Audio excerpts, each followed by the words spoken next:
ទាំងអស់គ្នាចាំថ្ងៃនេះយើងមកសិក្សាទៅលើមុខវិជ្ជាប្រវត្តិវិទ្យាវិញម្ដងបាទប្រវត្តិវិទ្យាគឺយើងធ្វើវិញ្ញាសាត្រៀមប្រឡងសញ្ញាបត្រមធ្យមសិក្សាទុតិយភូមិហើយវីដេអូនេះគឺជាការធ្វើវិញ្ញាសាទី7បាទលើមុខវិជ្ជាប្រវត្តិវិទ្យាអញ្ចឹងយើងមកមើលសំណួរទាំងអស់គ្នាបាទអ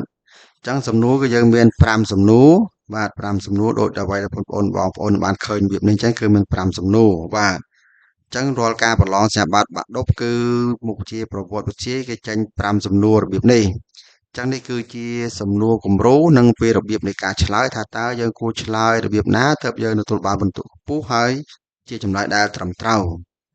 តោះចឹងយើងមកមើលសំណួរទាំងអស់គ្នាលេខ1គឺថាតើមូលហេតុអ្វីខ្លះដែលធ្វើឲ្យប្រជាជនអឺរ៉ុបធ្វើចំណាក់ស្រុកទៅកាន់ទ្វីបអាមេរិកមួយទៀតដើម្បីពង្រីកសេដ្ឋកិច្ចសហរដ្ឋអាមេរិកតើរដ្ឋាភិបាលសហព័ន្ធបានអភិវឌ្ឍលើវិស័យអ្វីខ្លះបាទនិងលេខ3ចូលបង្ហាញពីមូលហេតុដែលនាំឲ្យផ្ទុះសង្គ្រាមបំបែករដ្ឋនិងផលរបស់វាមួយទៀតលេខ4នោះគឺតាមទ្រឹស្ដីម៉ុនតូតើសហរដ្ឋអាមេរិកបានធ្វើអ្វីខ្លះបាទនិងសំណួរចុងក្រោយគេគឺថាហេតុអ្វីបានជាចក្រភពអង់គ្លេសគំរាមប្រទេសចិនឲ្យបើកកំពង់ផែតើការបើកកំពង់ផែនេះទទួលផលវិបាកដូចម្តេចខ្លះចំពោះប្រទេសចិនបាទអញ្ចឹងទាំងអស់យើងមាន5សំណួរហើយយើងក៏មាន5ចម្លើយដែរអញ្ចឹងនេះគឺជារបៀបនៃការឆ្លើយដើម្បីឆ្លើយឲ្យបានត្រឹមត្រូវមានភាពតាក់ទាញក៏ដូចជាត្រឹមត្រូវតាមស្តង់ដារនៃការប្រឡងគឺបងប្អូនក៏ដូចជាបងប្អូនទាំងអស់គ្នាយើងត្រូវឆ្លើយដោយអ្វីដែលខ្ញុំបានធ្វើវីដេអូបង្ហាញនេះមានសរសេរក្បាលសំណួរមានការចុះបន្ទាត់មានការត្រេមានការដកឃ្លាអីជាដើមគឺយើងមើលរបៀបនេះតែមិនមែនបានន័យថាយើងសរសេរចម្លើយជាប៊ិចក្រហមនៅក្នុងចឹងទេនេះគ្រាន់តែជាការធ្វើវីដេអូទេព្រោះពេលយើងចូលប្រឡងគេឲ្យយើងប្រើប៊ិចក្រហមទេគឺយើងប្រើតែប៊ិចខៀវមួយពណ៌តែប៉ុណ្ណោះប៊ិចខៀវយើងហ្នឹងគឺមួយទៀតសោតគឺយើងមិនអាចប្រើប៊ិចខៀវដែលមានពណ៌ខុសគ្នាទៀតគឺយើងលុះត្រាតែប៊ិចយើងហ្នឹងគឺពណ៌ដូចគ្នាតែម្ដងអញ្ចឹងយើងត្រូវតែទិញត្រៀមប៊ិចខៀវពណ៌ណាបើថាពណ៌ណាយើងទិញពណ៌ណាបាន4 5ដើមទៅត្រៀមសម្រាប់ការប្រឡងរបស់យើងតោះចឹងយើងមកមើលចម្លើយតែមុននឹងចូលដល់ការអានចម្លើយខ្ញុំថាបងប្អូនដែលមិនទាន់ចុច Subscribe Channel ខ្ញុំនឹងជួយចុច Subscribe Channel ខ្ញុំម្នាក់មួយផងបាទអរគុណច្រើនតោះចឹងយើងមកមើលចម្លើយលេខ1មូលហេតុដែលធ្វើឲ្យប្រជាជនអឺរ៉ុបធ្វើចំណាក់ស្រុកទៅកាន់ទ្វីបអាមេរិកគឺដោយសារបាទចឹងដោយសារបងប្អូនត្រូវចុះបន្ទាត់របៀបនេះបាទណាកាលណាមានចម្លើយដែលមានត្រេយើងចុះរបៀបនេះចឹងទី1គឺរកឃើញទ្វីបអាមេរិកនៅឆ្នាំ1492ដោយលោកគ្រីស្តុបកូឡុំបាទគឺជាការបន្ធូរកំណើនប្រជាជនពីទ្វីបចាស់មករស់នៅទ្វីបថ្មីបាទមូលហេតុទី1មូលហេតុទី2គឺវិបត្តិសង្គ្រាមបាទនិងគ្រោះទុរភិក្ស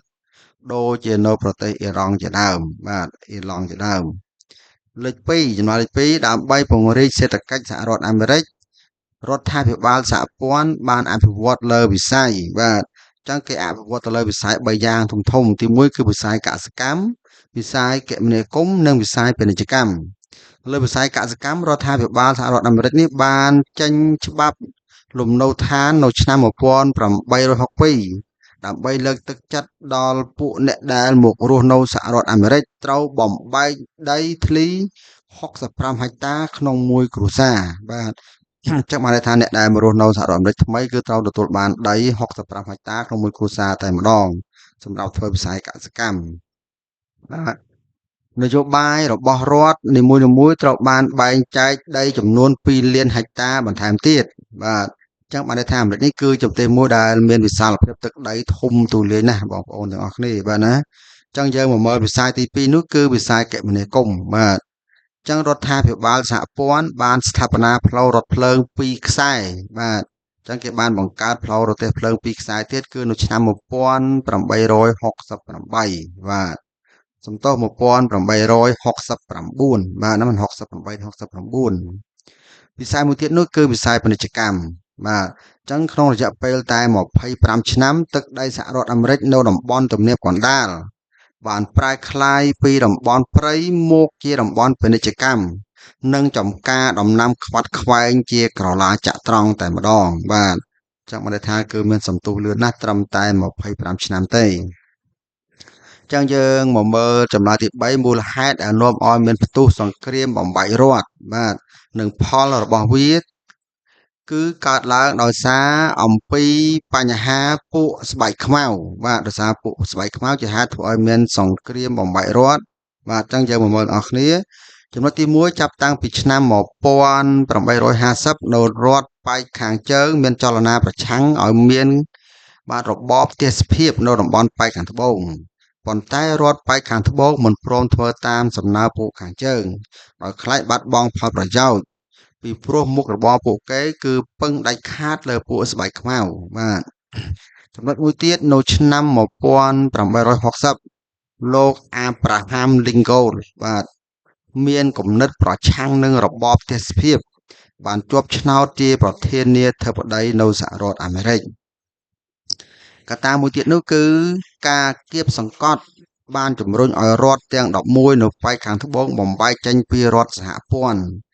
ដោយបង្កើតរដ្ឋធម្មនុញ្ញមួយដឹកនាំដោយលោកប្រធានាធិបតីឈ្មោះ Jefferson Davis បាទ Jefferson Davis អញ្ចឹងយើងមកមើលលទ្ធផលនៃការបំបែករដ្ឋទាំងអស់គ្នាបាទអញ្ចឹងលទ្ធផលនៃការបំបែករដ្ឋនោះគឺទី1គឺបានចំណាយជីវិតមនុស្សនឹង6សែននាក់បាទបន្សល់ទុកនៅទីក្រុងដែលខ្ទេចខ្ទាំមួយទៀតគឺខូចខាតចំការដំណាំធំ